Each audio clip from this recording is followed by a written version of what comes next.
Uh, so I'm streaming today.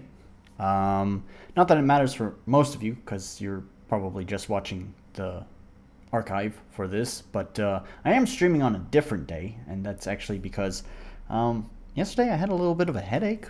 So, I was gonna stream. I kind of sat back and kind of lounged for a little bit and waited to see if it might go away. But actually, the longer I waited, the worse the worse it got. So I was like, you know what? I'm not streaming tonight. So I didn't stream last night, and so yeah, I'm streaming today, the next day instead. And it's also a little bit later than usual because I figured I'm already off schedule. Why not be a little bit more off schedule? So, anyways, yeah, I wanted to stream this week anyways because there's been a lot of progress made. Today I don't feel like drinking alcohol, so it's just tea today. So, yeah, first, now I know everyone's super excited to get into seeing the progress of what's been done so far with the game, but before I get into that, it's time for reviewing games with Nolan. I had previously mentioned that I was um, playing Bioshock Bioshock 2. I've completed that now. I also played the DLC Minerva's Den, and now I have played and finished Bioshock Infinite. Now, I didn't really like Infinite that much. It was okay. Like, first of all, let's get this out of the way. It's a beautiful looking game. Even now, it still looks really great. Um, but yeah, gameplay wise and story wise, I didn't really like it as much. Um, I remember it's kind of funny. I remember when Bioshock 2 first came out a long time ago. I felt bitter towards it because I thought it was just kind of shitting all over the legacy of Andrew Ryan from Bioshock 1, kind of undermining a lot of that. But actually, after playing through Bioshock 2, I gotta say, I think it's kind of the best one out of the series.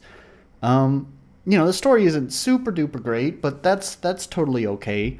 I'm more interested in the gameplay, and it really has perfected the Bioshock formula, which is why I really didn't like Bioshock Infinite because it felt like it took three steps back from a great formula.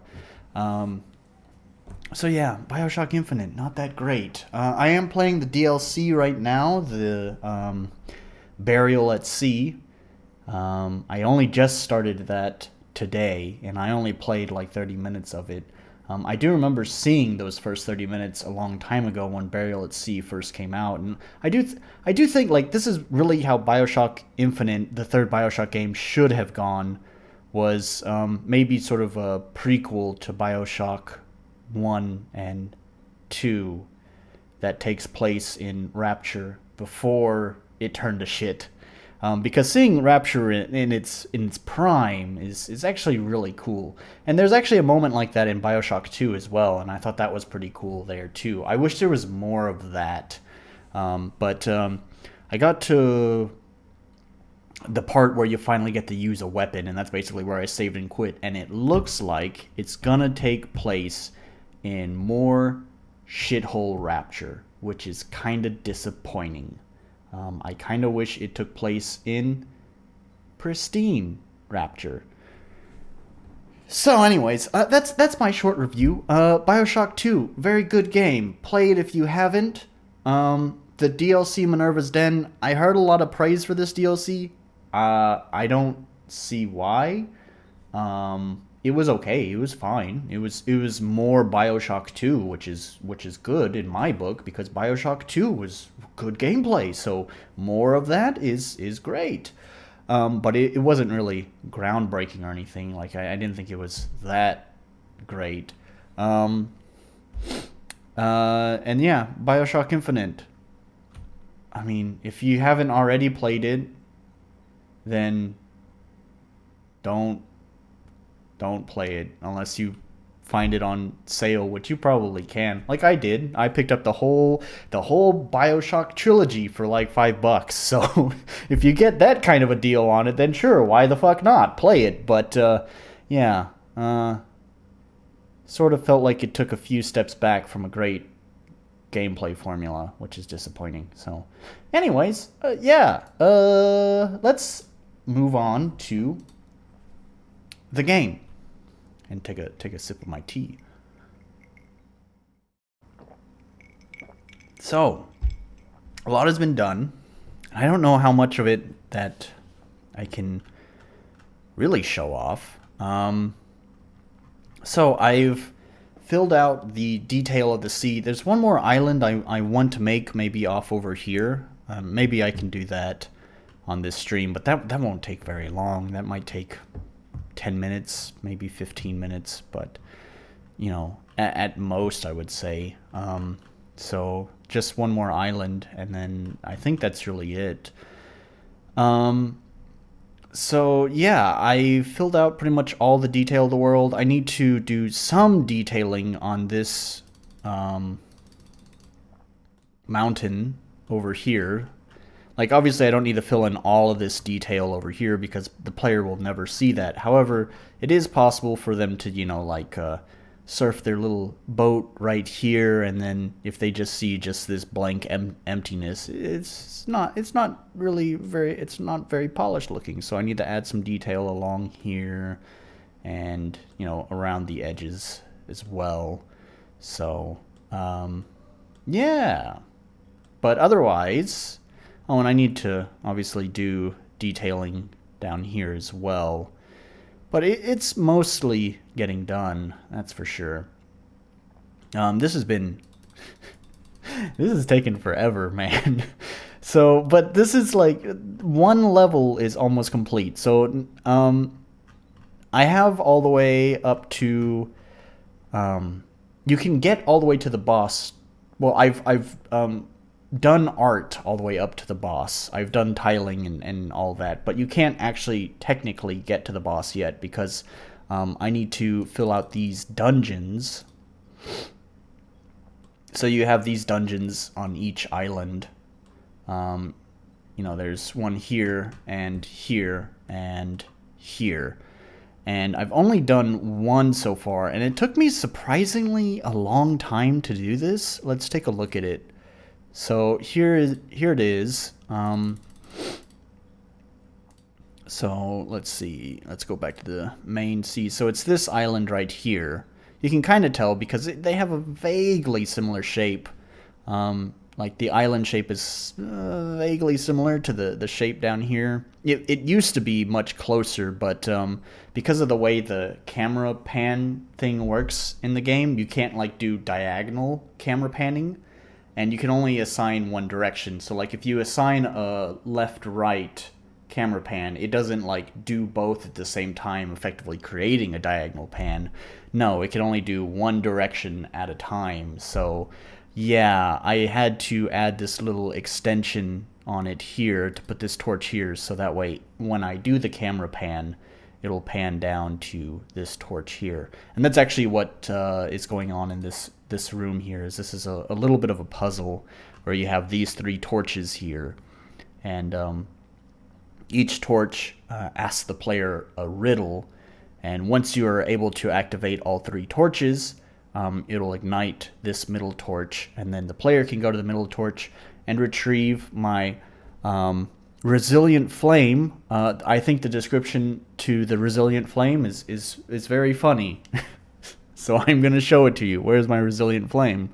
Here it is. IPX6 rated flyer. That's a terrible fucking joke. A lot of this game is filled with awful fucking humor.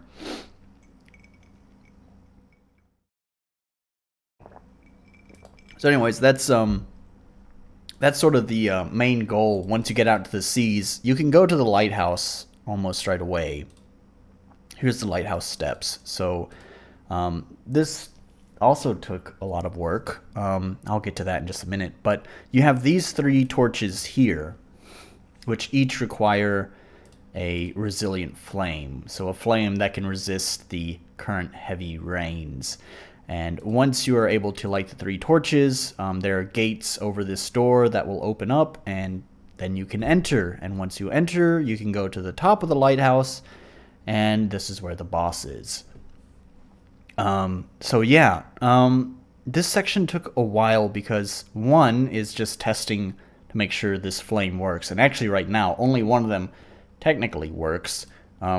You can add the flame to these, but only one of them has the completion state. I'll have to actually add that state to the other ones eventually, but not yet. I need to finish the other islands first. That was just really kind of for testing purposes. So, anyways, so yeah, you can go to the steps almost right away once you get your boat. And you'll find out that, oh, I need to light these lighthouses or these torches. And so then you can go back out to the seas and you can explore these islands and get the pieces for it. So yeah, I've only done that one down there. There's this cave here, obviously I need to do, and then over here there's one more cave that I need to do as well.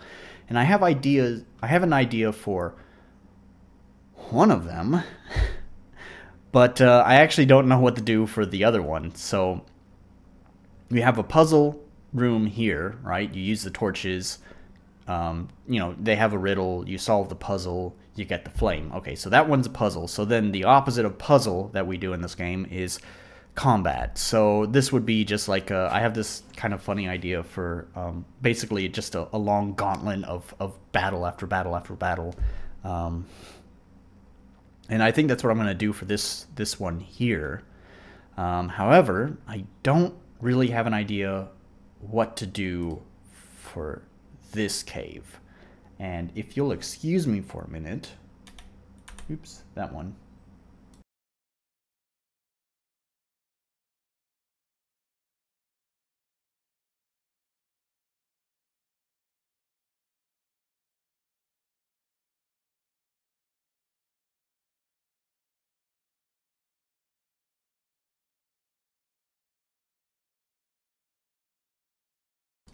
All right, sorry about that. Okay.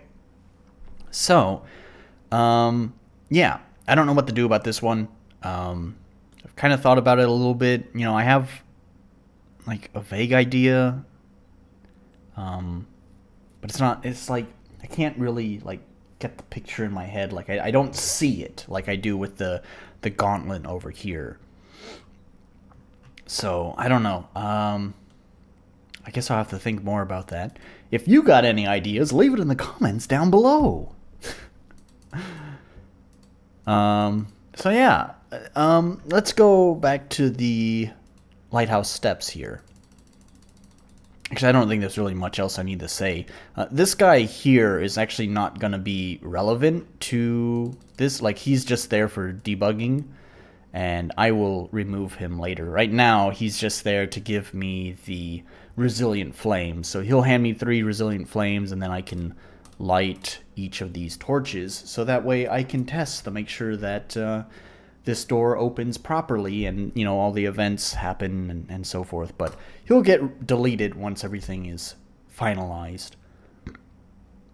Now, at the top of the lighthouse, this is fun. I spent a long time on this. The lighthouse itself, pretty simple. There is dialogue, a whole event that happens here that I've set up, which I'm pretty happy with the scripting that happens there. I think these 2 guys are quite entertaining, so yes, I can't wait to show them off. I also, well, I'll come back to that. One of the things that I will show off is I wanted to create some sort of art that represents the top of the lighthouse, and there's nothing convincing in the default battle backgrounds in RPG Maker. I hope I don't have to do this for every boss, but for this boss, definitely, since the setting it's much different. I had to do some custom art, and so yeah, you can kind of see it there. Let me bring it over here to this camera first.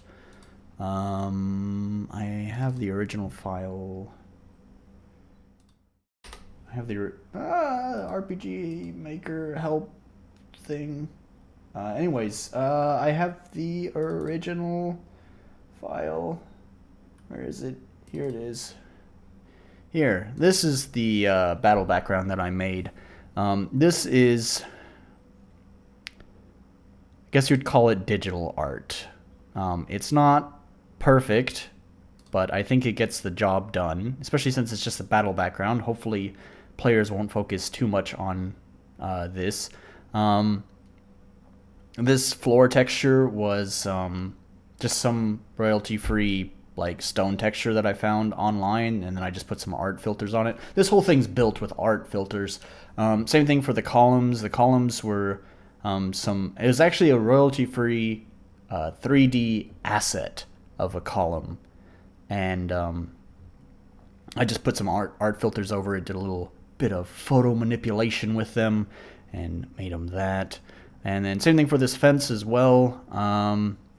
You know, all of this is just photos that I found online that I have manipulated with art filters and layering and some like burn tools and liquify tools and whatever else to basically create this composite of different bits and pieces to create the top of the lighthouse right here. See, you can see there's the little columns there, and there's the fence, and there's that fence. These things are not in the picture because I couldn't find anything, and also I kind of forgot that they were there, but oh well, what's done is done.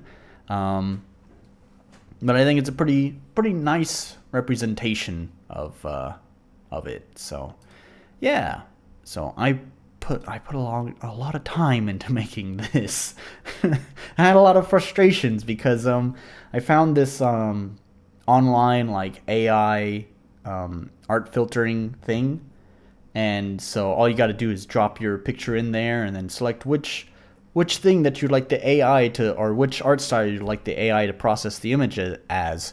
Annoyingly, after it processes the image, it also shrinks the image down by like 70%. So it's like this little tiny thing, and I thought maybe they were just doing that because it's like you gotta pay for the full version or whatever. No, there's not, like, it literally says nothing on the website about it shrinking the image down. So but I couldn't find any other good art filters that did a good job. You know, there's some okay Photoshop ones that I could use. That's actually what I used on the floor here, is one of the Photoshop filters. But for like the background and the columns, I just couldn't find anything that looked too convincing, other than through the AI. So what I had to do is I took that tiny little image, and then I just blew it up, and then I had to apply some other Photoshop filters on it to kind of hide all of the artifacts from blowing up a tiny little thing into a much larger thing. I think it worked out okay, but either way, it did make this into quite a long journey to just make this image, because of just trying to get the right art filters. Anyways, it is done now. These bosses here have also been worked on, I guess you would say. They're not finished, but they do have most of their attacks put into place. I think they're pretty tough, and I like that. One thing I did remember, however, while I was playtesting against them, is that I've been playtesting all of these fights based on only levels, right? Like just Fiddle at her current level. However, there is gear in the game. There is gear. And once I remembered that there is gear in the game, and I tried doing some of these fights with gear equipped, ooh, it makes a big difference. So the balance is a little bit off.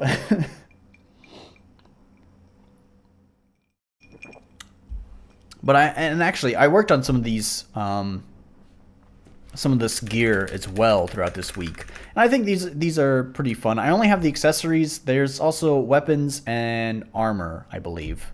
You have weapon, armor, and then accessory 1, accessory 2. I believe that's all of the equipment. Can I double check that? Where's the system?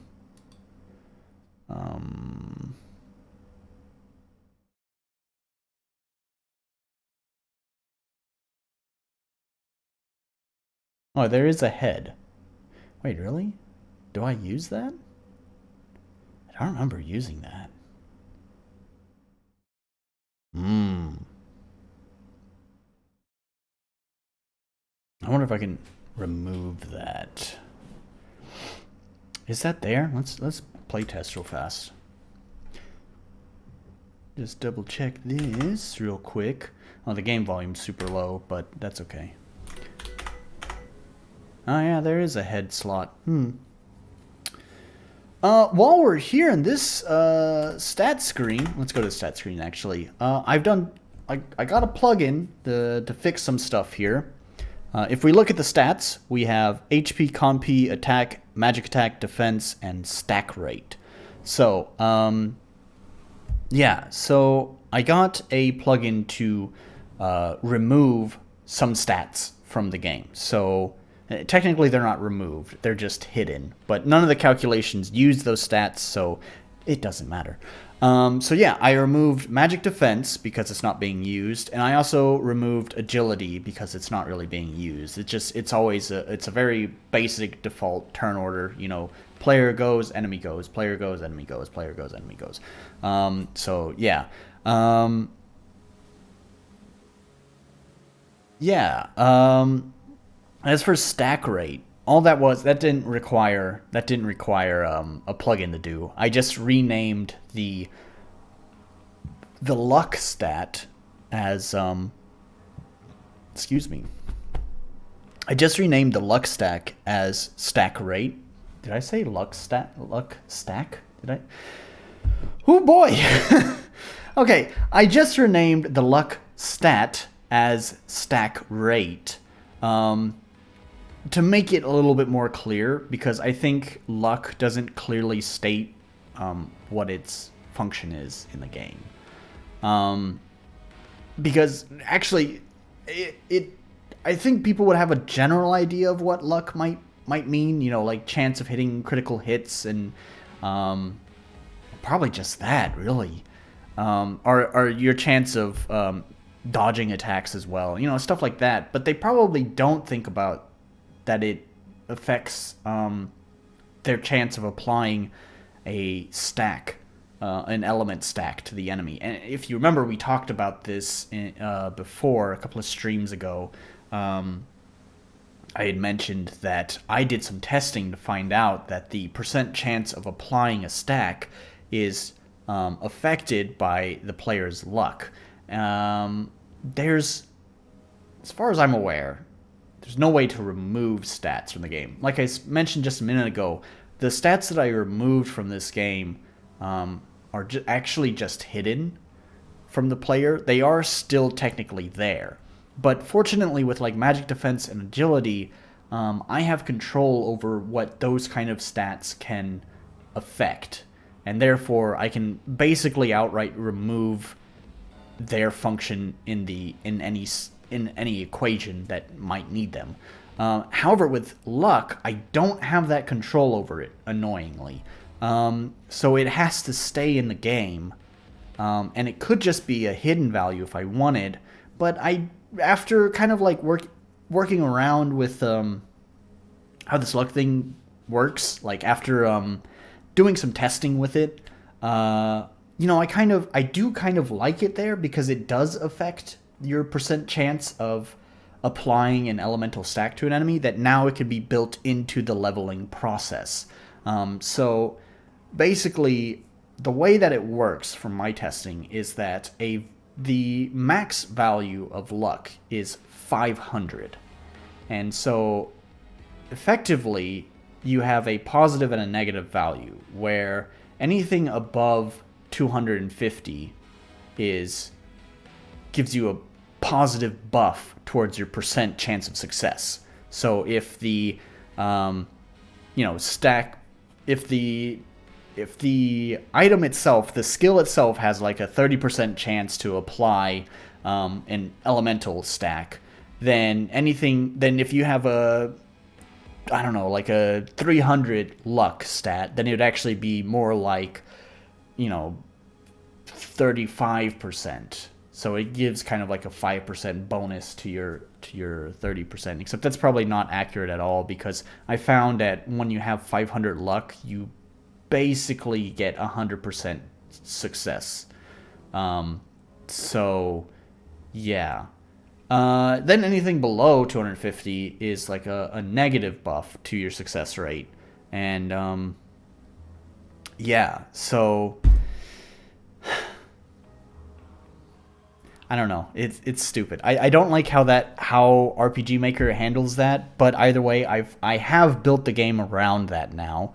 At level 1, you can see you start out at 240 luck, which means you have a very minor negative buff to your luck. And then I believe I set the level scaling to 10 points of luck every level. So at level 2, you would have your normal default luck of 250. So you'd have neither a positive nor a negative effect on your... Anyways, this who cares about all this? Who cares? The point is that by renaming luck to stack rate, I feel like that gives players a better indication, sort of, because this number is still fucking arbitrary. The 500 max luck is really fucking arbitrary to me, especially because I think all your other stats in RPG Maker by default can go up to 999. It really annoys me that this game engine really doesn't want you to use small numbers. And I know there's plugins, and if you know how to do JavaScript, I'm sure you could fucking fix it yourself, but it's really annoying that, like, just by default, that RPG Maker really wants you to have these super intense high numbers. Like, you start off with 1,000 points of health, and it's like, it's so unnecessary to have those big of numbers. And it's really annoying that I can't control how luck works at all in this game, which means I'm stuck with this massive number here, 240. Like, players see that and they're like, is that good? It's 240. That's like, that's 220 points higher than my health.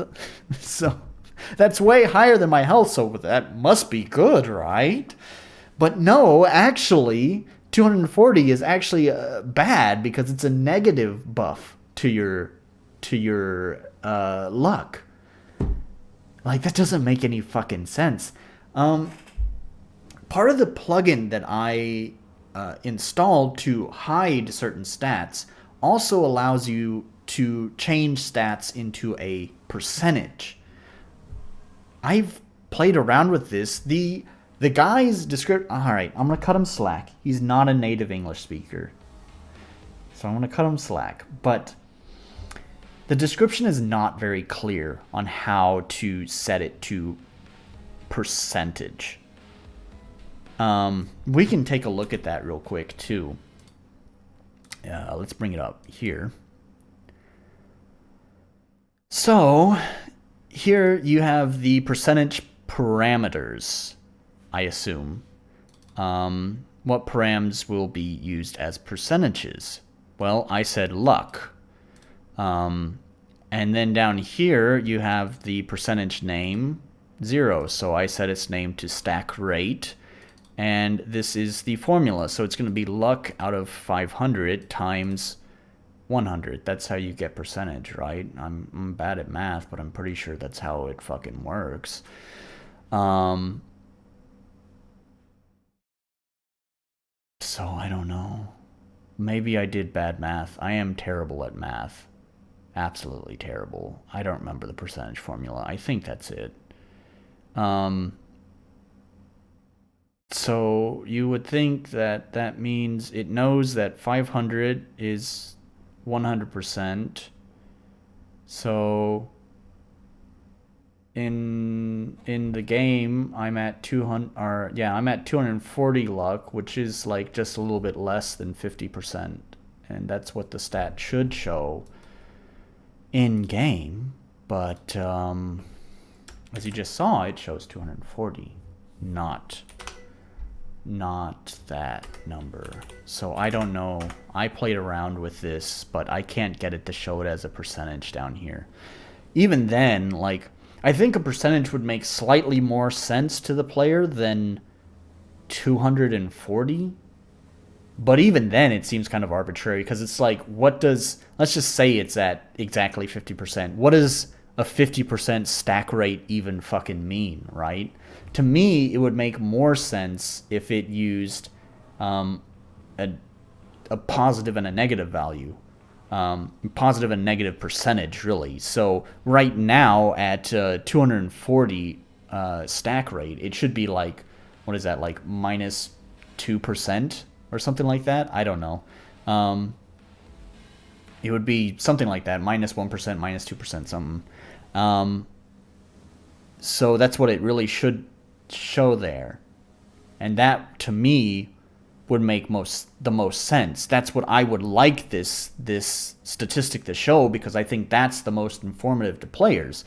And then as they level up, they would see, oh, stack rate is now at 0%, which might be somewhat misleading, but hopefully the smarter of them can figure out this is kind of like additive to the existing stack rate. So if the, like I said, if the skill says it's a 30% chance, then you would just add the stack rate to that 30% chance. So if it says 1% stack rate, then you'd have a 31% stack rate. If it said minus 1%, then you'd add the negative number to 30, you'd have 29%. So, like that. That to me makes more sense, but I can't fucking control that. I don't know. Maybe I'd have to go to the RPG Maker forums and beg someone to work that out for me.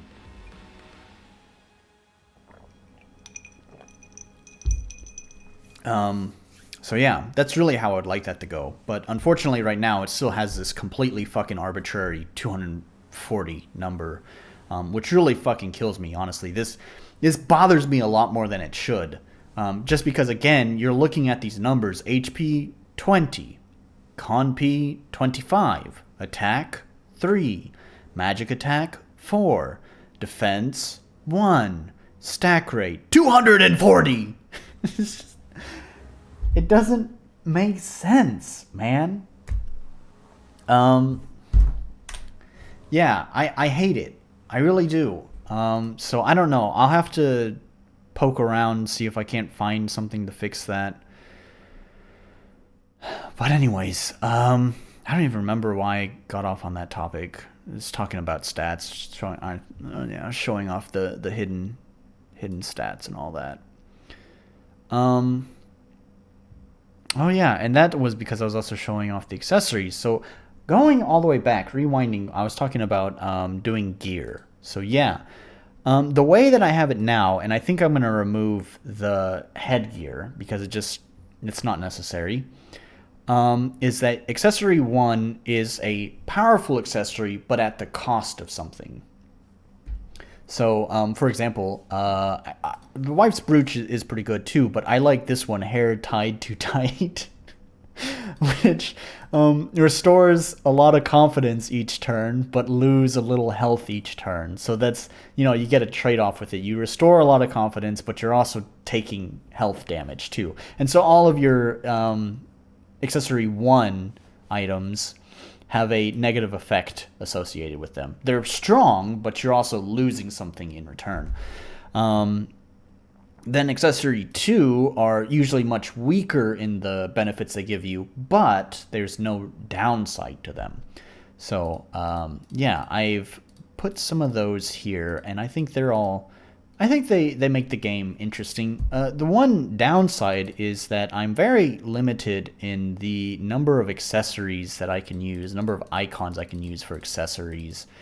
So, yeah, I don't know. I mean, I could probably make use of some of these other objects down here that might be able to pass as an accessory, but I don't know. Some of them, yeah, I don't really have that many choices. So I don't know. Maybe I can find some accessory icons online, hopefully for free. I know there's one person who does have icons available, but they're kind of expensive for just icons. So, yeah. Anyways, so yeah, once I put the gear into the game and tested some of these bosses, it sort of really simplified a lot of things. So actually that makes testing interesting going forward. I'm not really sure how to test things appropriately, like how to check balancing. That's an interesting conundrum, especially because a lot of these accessories haven't actually been implemented into the game. So I guess I could probably put it in the sandbox. That's good thinking right there. Yeah, I can just use the sandbox. I can line up the bosses back here, put a chest with all the accessories in it, and then I can just load up the game in the sandbox, pick up the accessories, and then just go to town on the bosses. I also need to put one of my level up buttons. Is this a level up button? This is a level up button. So I'd take my level up button and I'd put it over there, as well as a chest with all the accessories, and then I can play test the bosses at different levels and with different items. That's a good idea. I'm gonna have to keep that in mind. You gotta remember I have this sandbox to use. So anyways, yeah, let's go back here. Is there anything else that I need to talk about for this? Not really. I mean, it's not finished yet. Like I said, there's still the interiors for the other two islands that need to get done. But beyond that, there's also a little bit more that needs to be done. It looks like I need to decorate this island. I must have forgot. There is a chest up here. And then I also mentioned there's one more island I want to make. It's an optional island. It's one thing that I like about having the seas here is that it does allow for free exploration, and I really would like players to be able to take advantage of that. I don't want this sea to just be, oh, here are the 3 necessary islands that you go to, and that's it. Which is why there's this island up here with a chest, there's an island down here with a chest, and I think one more island with one more reward on it. That's a pretty good number for the players to find in the sea. So yeah, that gives the players a lot of choice when they can explore. So yeah. So yeah, I need to do that one more island. Oh, down here, I guess I should talk about this real fast. It won't take me long. So I added this little section down here, and you'll notice there's a number of different events all lined up right here. And if you look close, you can see those events actually make up a bridge. And I think this is kind of fun. There is a secret hidden at the very start of the game. And if you actually do that secret, it is within lore of the game that the world should change if you were to do that secret. And so I'm not going to go like balls to the wall making an entirely alternate reality. However, I did think it would be cool to give access to a few new secret areas because you did that secret, and it makes sense within the lore of the game that there should be more available in the game than if you didn't do that secret. So, yeah, that's what this area is here. I need to put the reward there for, doing the secret. And maybe a little bit more decoration. I don't know. It's a little bit sparse, but maybe okay. So yeah, that's what this area is down here. So these all turn on when you've activated that secret. Yeah. What else is there to say? I don't think I talked about this. This is the teleporter. I had it partially implemented before, but not fully, but now it is. I guess I can show this off. It's not a big deal. So there's the first time you activate it, there's a tutorial, and actually this tutorial does have a little bit of story to it, so it will kind of spoil some stuff, but not really. I'm also going to speed through it, so you know, hopefully only the people who really want to spoil the story for themselves will have to pause the video every once in a while to read. So yeah.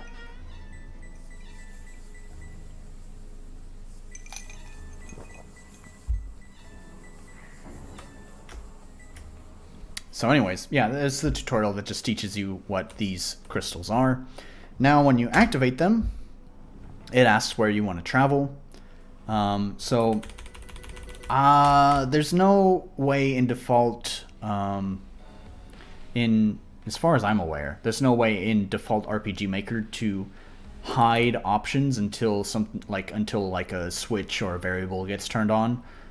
So you do have access to, from this menu, you have access to all the places you can possibly teleport, but obviously, so the main coastline gets turned on by default because that's where you enter from. So that's like the entrance. But the Lighthouse steps hasn't been activated yet. The player at this point should not have been able to find the Lighthouse steps. So if you try to activate it, it just says connection unavailable. So, and basically all this is doing is,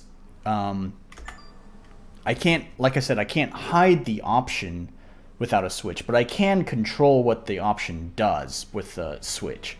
So it just checks to make sure that you, when you first go to the Lighthouse steps, it will check, or it will turn on a switch saying, oh, the player's been here, and now that that switch has been turned on, now whenever you try to go to any of those teleporters, they will teleport you, they'll allow you to teleport to that area. I'm going to go actually to this island to pick up this down here. Because you need that to access the Lighthouse steps. So pick that up and we'll go to the Lighthouse real fast and I'll show you how this works. I'll show you how it works properly. I mean, it's not really anything technical. You've seen how teleportation works in other games, but allow me to show it off. Allow me to demonstrate it for you anyways. So anyways, here is the Lighthouse. Like I said, here's this. Ignore that switch. Ooh, that needs to be fixed. Let's fix that real fast. Where is it? Here it is. Let's call that one 2. 2A. That's really what it should be. And yeah, it's applying it to the. Oh, that poor monster way over yonder just got zapped by lightning. Oh, where is it? Lightning Rod Puzzle 2. That was this one, right? Yeah, and then this one will apply to 2A. Where's... Nope, that's 1. Where's 2A? There we go. Alright. Hopefully that should have it fixed. Anyways. Whoa, whoa, whoa. That was weird. Oh, I know why it did that. Oh, fuck. Let's fix that. Oh, shit. Damn it! Okay. Let's fix this first. So this should be through on, through off, apply. I need to go down here real fast to get my tint to copy. Copy the tint, not from there, from there. I might just need to copy this whole do once variable or controller. Lighthouse steps. Is there a do once controller here? Hey, wait a minute. It is here. Why didn't it fucking do anything?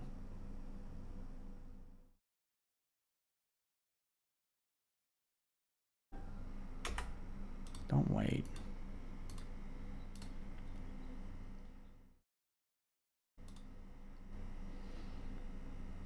It is set to parallel. That's weird. Why didn't it do anything?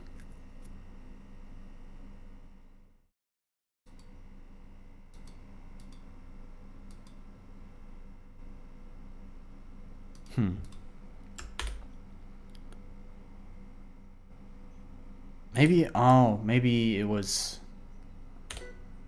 then actually, I think I know what it was. I don't think I ever actually transferred, maybe? Where am I trying to go? I'm trying to go here. I don't think I ever actually transferred, because it doesn't have this. Let's do that. Alright, one more time. So we have to go through all of this again.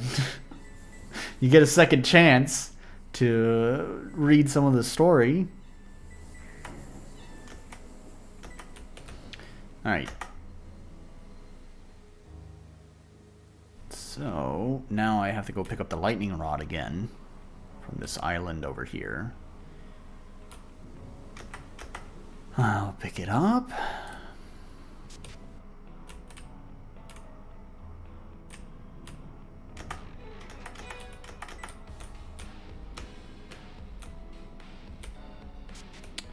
And then we'll get on the boat, head to the west a little bit, and then head north a little bit.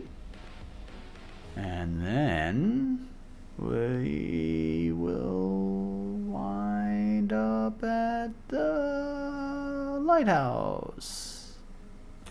Yeah. There. Now let's make sure this works this time. It sure does. And this works too. Hooray! Alright, now I can show you. Actually, you know what? While I'm here, I might as well show off how this works too. It's not really story spoiler, but I don't know. It's kind of exciting that I put all this together. It's quite dramatic. Let's actually fix the volume. Increase it a little bit.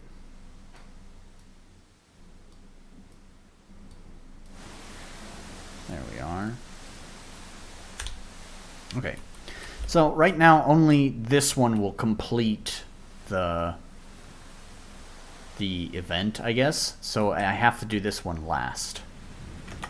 So like that one, and this one.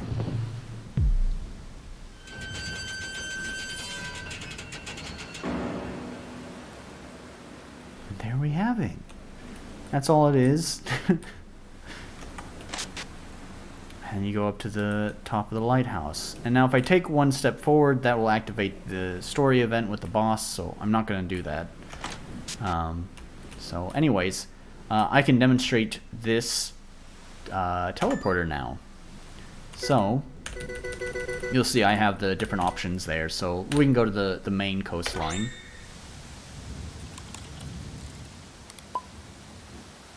See, it's that animation that I used, that I put a lot of time into making.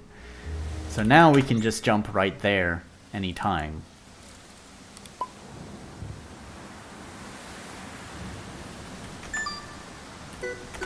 So this, since, you know, I don't think it's a super big deal because your boat is like, it's a straight shot from here. You just head straight north from this little area, and you'll wind up at the lighthouse. So it's like not super important that you have the teleporter, because the boat kind of makes navigation easier, but it does take a little bit longer than just teleporting. So, yeah, figured why not just throw the player a bone. Now they can just teleport wherever they want, make it a lot faster for them. But not that it's necessary to show you this, but I'm showing you that I'm just heading straight down, and I will wind up right just about at the coastline where the teleporter is. Yeah, I need to go over to the left a little bit, but you can see it's pretty darn close. So anyways, so yeah, that's how the teleporters work. This also makes it easier for players to like travel over to here, because the thing is when you leave this level and come back in, it resets the boat's position. This was done to prevent you soft-locking yourself. Because if you died on one of the islands out yonder, then you would... then your boat would be stuck there. So in the event that you did die on one of the islands out yonder, the boat gets its position reset whenever you leave the level. So that way, the next time you come back in, your boat will be there. I would like to show you this, but I think the game is currently set up for playing through it. So that means all the necessary events will activate as they should. But unfortunately, that means, yeah, like the tutorial is going to activate. And even after I complete the tutorial, I think when I go to town, it's going to activate the, like, introduction event. So, yeah, let's not do that.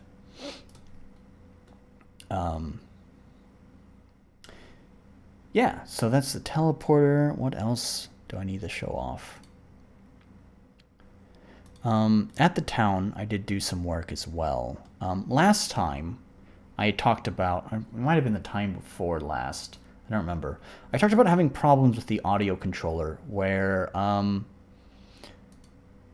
the logic gets interrupted whenever you enter a building while it's in the middle of processing the transition.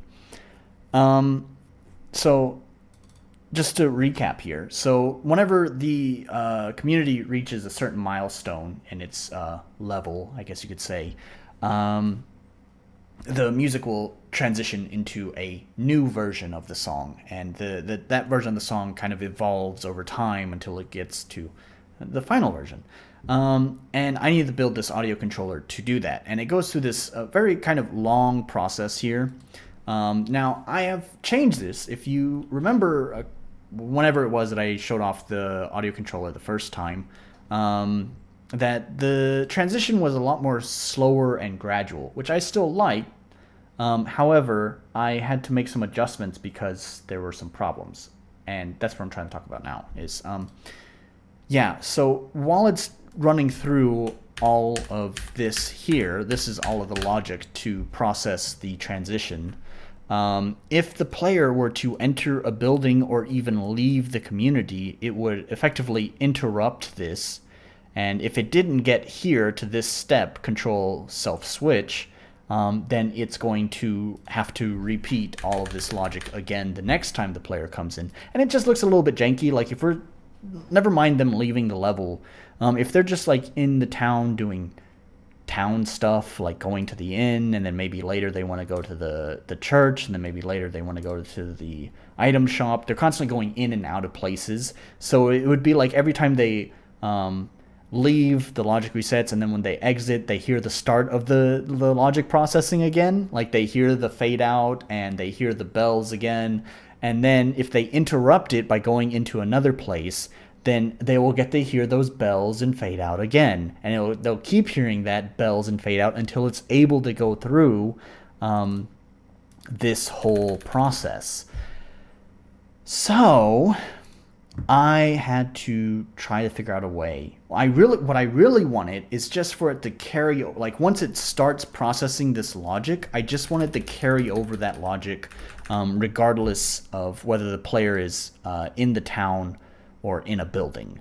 And last time I talked about this, had considered maybe using it as a common event may be possible to do that.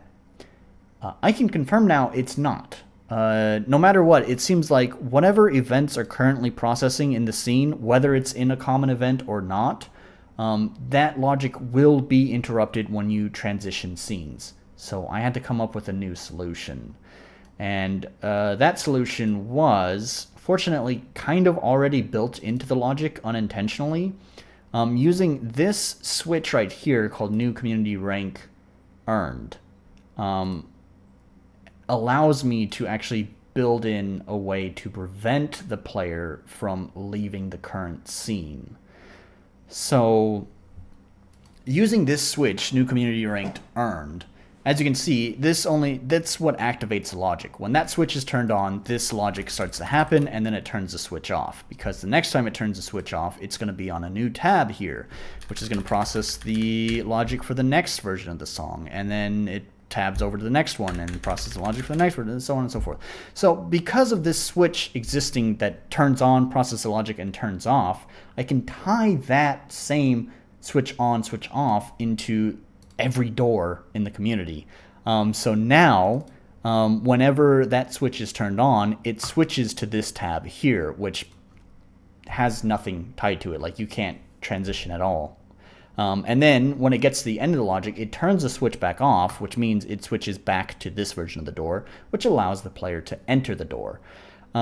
So it's kind of a brute force way of doing it in a sense. Like, it would be really, I feel like it would be more elegant to just let the logic continue its progress regardless of whether the player has transitioned scene or not.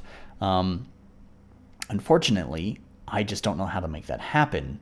So this is the way that I have to do it. So now whenever you go to any of the doors are locked during the transition. So whenever it's changing songs, you cannot enter another building.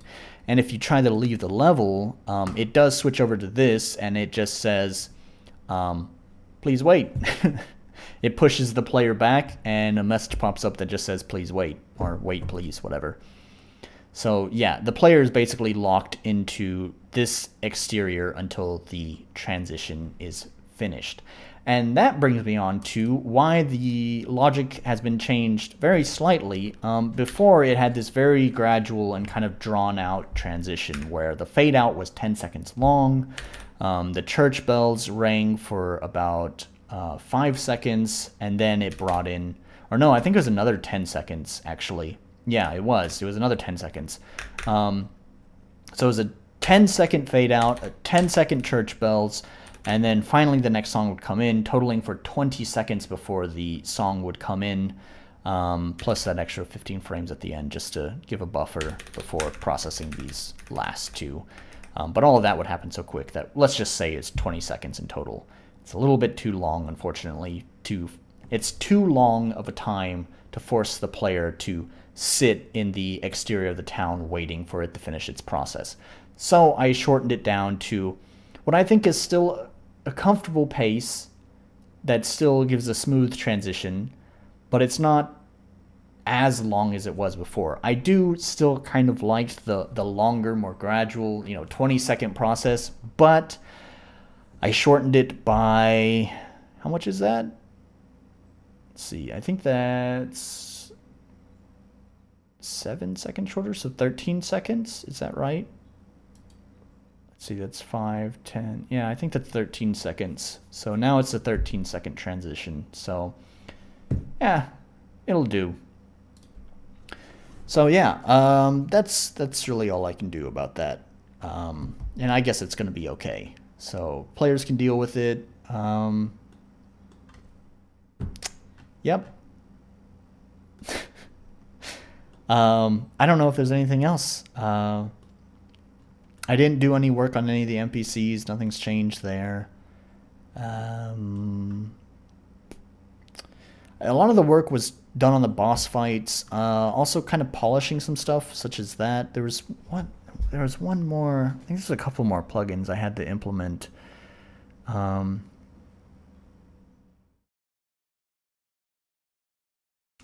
I think it was the stationary turn, auto passives. I had a lot of problems with the boss fight. Why don't I show that off? It's not finished yet, but we can see most of the skills. So we'll battle test. These guys have been scaled for 4. Thermo ignition is probably fine. With just thermo ignition, I'm probably going to lose this fight. I've done this fight before with just thermo ignition. Let me turn this down in my headphones. It's kind of loud. So yeah, I can show off what their skills are.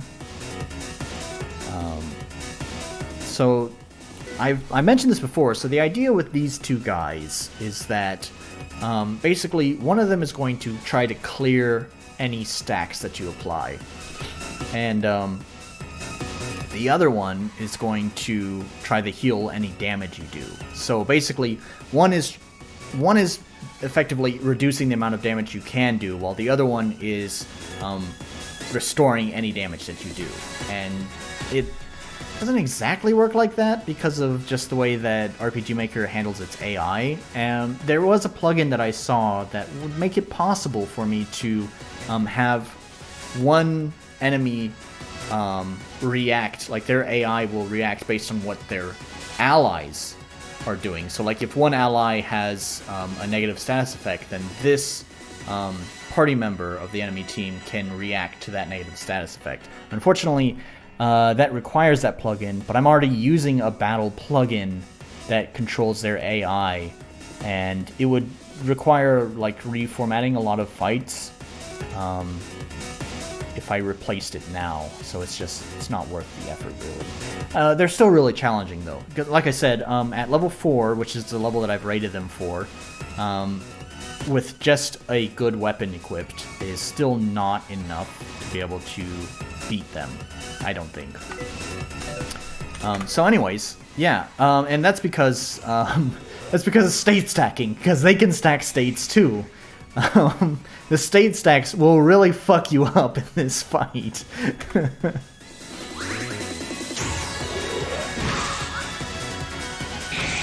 So they both have electric attacks. Both of their default electric attacks have a very low chance of applying a state stack to you. The Sharp, the guy with the scythe, has a very strong attack that it has a low chance to apply a state to you, but it strikes 3 times. So, because it strikes 3 times in a row, even though it has a low percent chance, you basically, I think it's 12% chance to apply the state, so at the end it's a 36% chance that you will have at least one state applied. So, yeah. Anyways.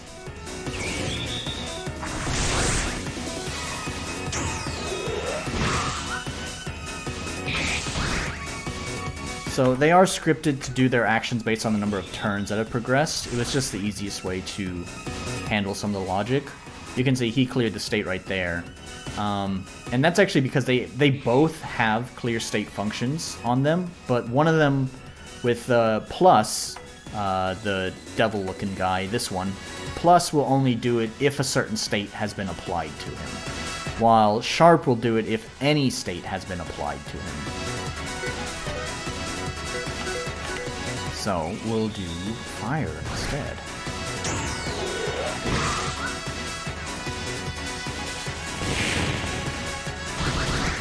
Okay, I don't...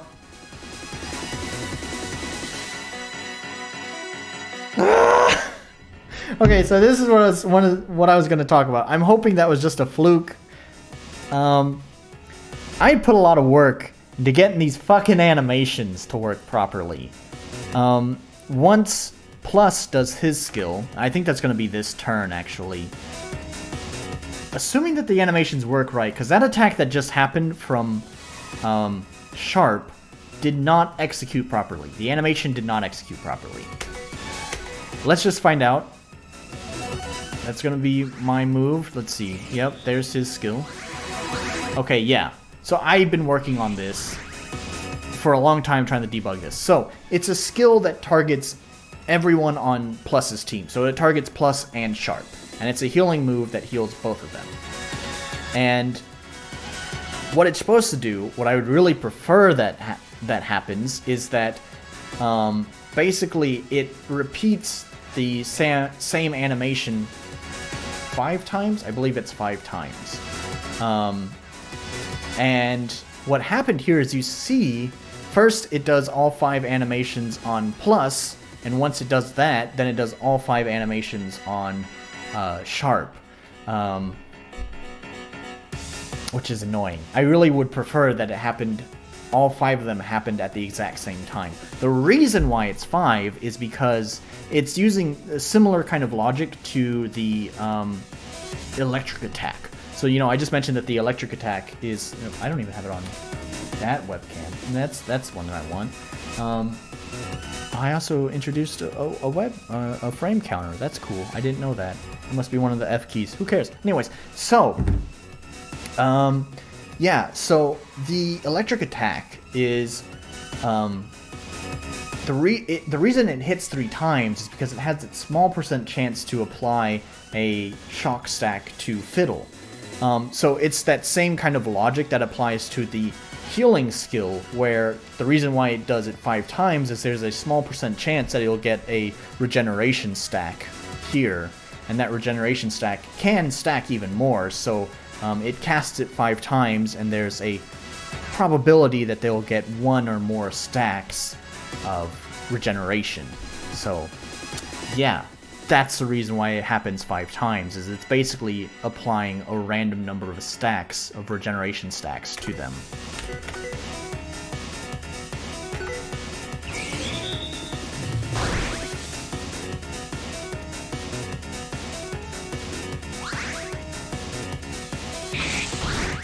So let's circle back around again until Sharp does his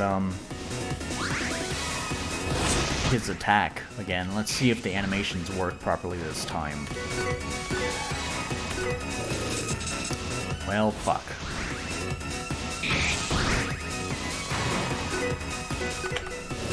Well, fuck! Oh, I'm dead. But it did do the animations correctly. Oh, I'm not dead! Oh no, I'm dead. Yeah, they're tough. They're tough. And their skills are not 100% finalized. Plus doesn't have very many good attacks. He's kind of wound up being the, healing guy. And that's probably okay. It's just that, when you are able to kill Plus, the fight becomes really, really easy. So I'm trying to think. I don't mind if it becomes easier, because obviously that's what's going to happen when you remove one of the bad guys that's in the fight. Obviously it's going to become easier, but it becomes stupidly easy because Plus regenerates Sharp's confidence, and Sharp only has skills that use confidence. I like how the setup goes, so I'm trying to figure out a way to work with that while still increasing the difficulty. So basically, Sharp can only cast magic skills. So ideally, you want to keep his MP low, his Comp low. But the problem is once you remove Plus from the equation, he doesn't have an effective way of regenerating Comp, other than your own attacks. So, but basically what happens is, so maybe I need to rebalance how much MP his skills drain. Maybe that's the problem. Because see, here's the thing. Your attacks will restore his Comp. So he will restore Comp over time as you attack him. If you don't attack him, then he's not going to restore any Comp, and the fight will never fucking end because you never attack him. So you have to attack him, which means he will restore Comp because you're attacking him. But the amount that you restore is less than is needed for him to execute his attacks. So there are moments where he just can't attack at all because he doesn't have any Comp to do an attack, so he just does nothing. So I need to figure out how to fix that. It's okay for him to occasionally not be able to attack, but if I remember when I playtested it and was able to kill Plus, Sharp spent a lot of time doing nothing. It's okay for him to do nothing sometimes, but he was doing nothing too often. So, That's something that I need to rebalance as well. The one thing about the fight is, like I said, once you actually have some gear equipped, like, for example, not armor. Wait, why did it say armor? What? Why does it say none? What? Oh, that's weird. Is that... Oh, I think I know why. Oh, I didn't mean to start the battle yet. Well, shit.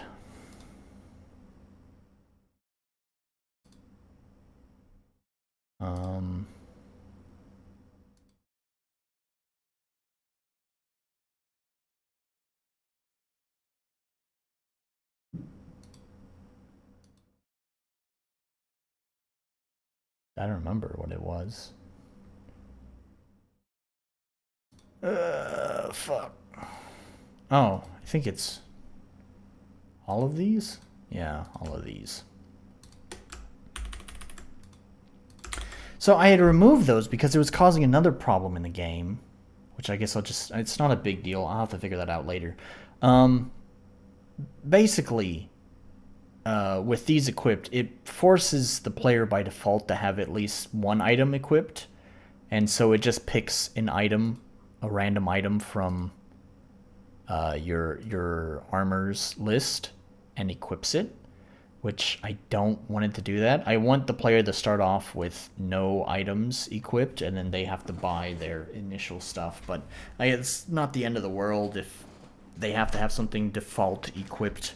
I will make some worthless fucking item as the default equipment. But anyways, now let's try this again. If we do a battle test, now I should... Yeah, there we go. I think hair tied too tight was one of the ones that I had success with during the playtest. So, actually, also, I forgot to use this, is I have thermo ignition equipped right now, which is a weapon that allows you to instantly apply a single stack of fire. So, really what I should be doing is you use this weapon to stack up a bunch, or to apply a bunch of stacks to him, and then once you apply a bunch of stacks, then you can start using your fire magic against him and do big damage. And it feels really good to do too, by the way. I'm glad how that works. You can also see that every turn I take a little bit of damage. That was a lot of damage. That's a lot of damage.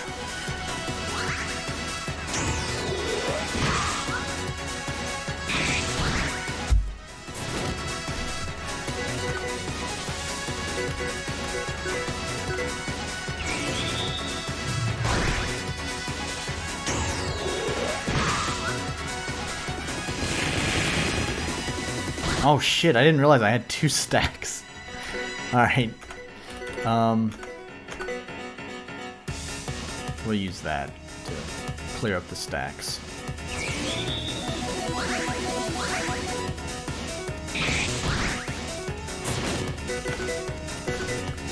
Actually, no, let's use an item. Heal more.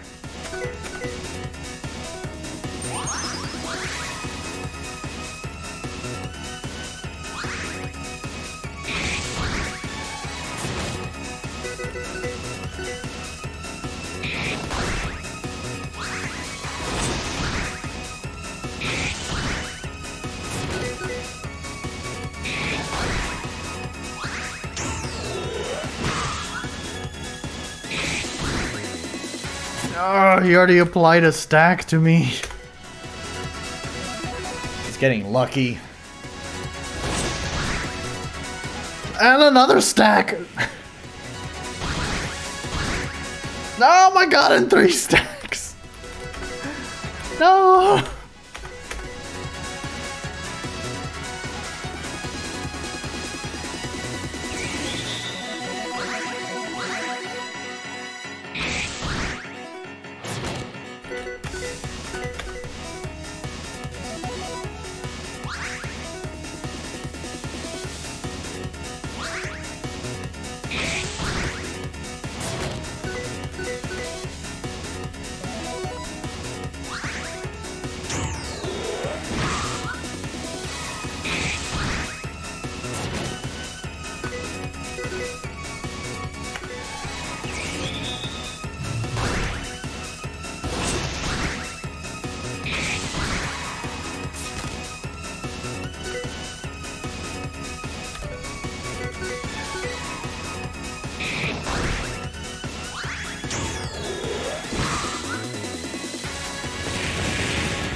think he has 150 health, so I'm not sure. I'm struggling here. I'm struggling to keep my health up.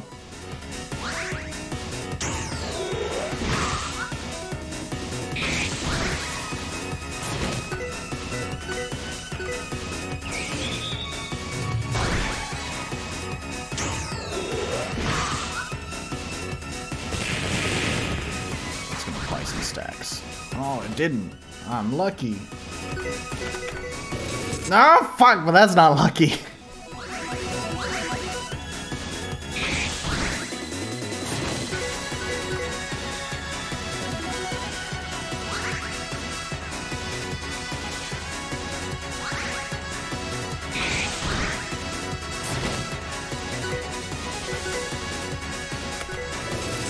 Fuck!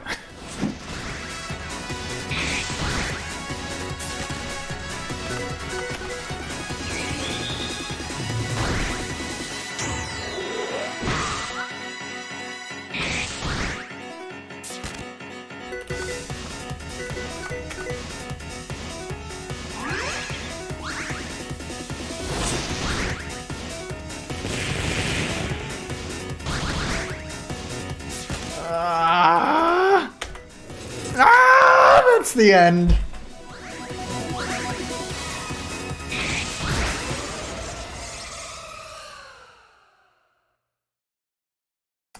Well, shit. Yeah. I don't know. I have to... I think... So originally, I wanted these guys, actually. Like, each of the main bosses, the 3 main bosses of each level, would award the player with a new skill to help them kind of deal with the mechanics of the game. And I wanted these guys to actually award the player the skill to remove states from them, to remove state stacks. But I'm realizing that that might not work so well. I think the player needs to be able to remove state stacks before this boss fight, because, or maybe it just needs to be awarded to them from a different boss. Because right now, it really feels difficult, especially paralyze. The shock stacks paralyze the player, have a random chance to apply paralysis. And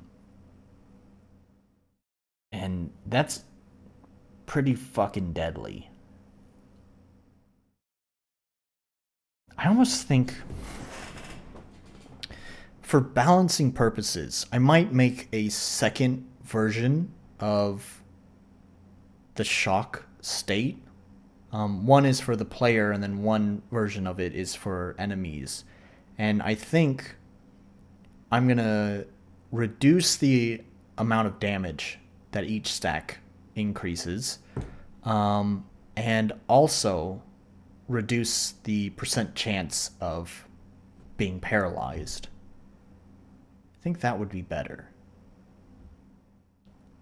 I'll try that first before I try coming up with a solution to, for ways of players removing the stack. Because the original vision was that when you defeat these guys, they give you the skill to remove stacks from you. So, but also, actually, some of the skills that I had an idea for, I think need to be reworked anyways. Because, come to think of it, I think some of these accessories kind of make up for what they do. For example, I think it's Passionate Crunch. Basically does damage to yourself to recover MP, but I think there's plenty of it says MP. That's incorrect. It should be Comp. Even I call it MP. I shouldn't call it Comp because everyone's just gonna call it MP anyways, but whatever. Anyways, Oh no, it just says recover MP there. So okay, but anyways, I don't know. Maybe it needs to be reworked. Um, yeah, I don't know. That's the fight. Obviously, there needs to be some balancing done. And I'll work on that throughout this week. I do think I'm going to finish streaming for now, though. But I will stream again next week, probably at the same time, unless I have a headache again. Um, but I think I'll stream at about the same time as usual. So the next stream will be one day sooner because I'm streaming one day later this week. So yeah, see you next time. Thanks for joining for another edition of progress on my game. And we're getting pretty close to the end of this first level. Oh, I forgot to mention this too. It's not super important, but I am working on some more music. It's been a little while since I've done some new songs. Especially, like, I think I did a couple of simple songs that were not too complex. Basically, just copy and paste of the main melody and some chords, and just kind of rearrange them. Not rearrange as in move them around, but changing the instrumentation on it to arrange it differently. The arrangement is whatever. You get my fucking point. Anyways, they're simple songs. I don't think I showed off those songs or even talked about them, but it doesn't matter. They're not really worth that talking about. They're just some simple background music for brief moments in the game. So, however, I am working on the next levels song, and I think the next level I want to work on is going to be the cave. Because I've already mentioned that I absolutely hate the shadows, the shadow tiles for these trees. They just don't make any fucking sense to me, and it is a nightmare to have to apply all of these shadows for these motherfucking trees. It takes forever, and it is so fucking temperamental. I don't know if I'm going to want to make this a forest area. Maybe I'm going to change it to a different kind of area because I don't want to have to deal with these fucking shadow tiles because they are a nightmare to have to fucking put up with. Anyway, so I think the next area that I will go, the next level I'll work on is the cave level. So, but we're not quite there yet. There is still more work to be done here. So just to kind of recap what needs to be done is I need to finish filling out these 2 dungeons here, add some decorations, add another island, and also, I didn't mention this earlier, but I've mentioned it before, is add the introduction event when the player first arrives. There's a short little event here that takes place. And there's probably a few other bits and pieces that I need to fill out, but yeah, a lot of it's done. So maybe by next week, maybe this whole level will be finished. If not, it'll definitely be very close to being 100% finished. So at that point, I might be so close to finishing that I already have interests in moving on to the next level. So I might even have the west corridor created, since right now the west corridor doesn't exist. I just have the east and south corridor. So anyways, we'll see what happens next week. I'll be streaming at my usual time, again, unless I feel miserable and can't stream. But if everything goes to plan, I'll be streaming Saturday, 9 o'clock my time, which is whatever fucking time that is for the rest of the world. So, thanks for joining in the archive, because God knows you're not going to join the live stream. And go check out my stuff. Links are down in the description below for everything. Check out my music, check out my previous game, and check out my book. All of those are free. Not the music, actually. It's free to stream, but not free to download. So go do that. And thank you, and